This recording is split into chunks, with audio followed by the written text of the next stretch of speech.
Всем привет! Такое видео про мотор 2.5 турбодизель Audi. Что-то начало стучать месяца 3 назад все сильнее и сильнее. Не мог определить, я уже начал и на пружину на эту думать. Ну, заодно поменял вот ролик. Но стук только усиливался. Вот помпа. Помпу заменил на бэушную, но ничего не течет. Стук не пропал. И вот ездил, стук все больше и больше. В итоге вчера просто ощущение, что шатун оторвало.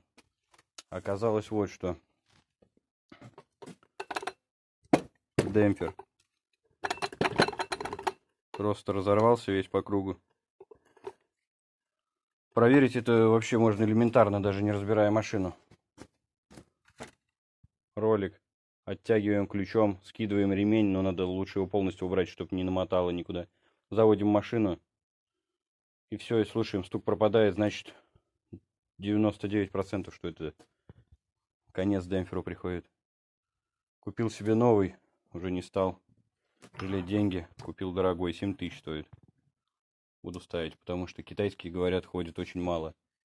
И у меня не было колечка, называется алмазная, шайбочка обычная. Стоит вот эта шайбочка, чуть-чуть уже помялась, ставил, 400 рублей.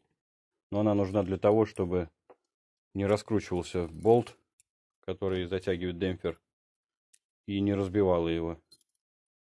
Не знаю, может, конечно, можно и на герметик посадить, но я не стал. Делают все так. Продавец сказал, изначально вообще моторы шли без этой шайбы. Но это потом, типа, как доработка была.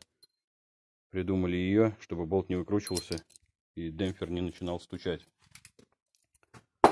Вот, попал на ремонт. 7400. Сейчас ставлю. А, и еще мне посоветовали, но это я потом другой видосик сниму, чтобы не разбивало демпфер. Ставят обгонный вместо шкива на генераторе, какой-то обгонный шкив. Стоит 1800. Но его надо заказывать. Сейчас с финансами не очень хорошо. Поэтому потом поставлю демпфер, заведу, покажу, как все работает. Ушел ли стук. И потом уже сниму обзорчик про этот обгонную муфту.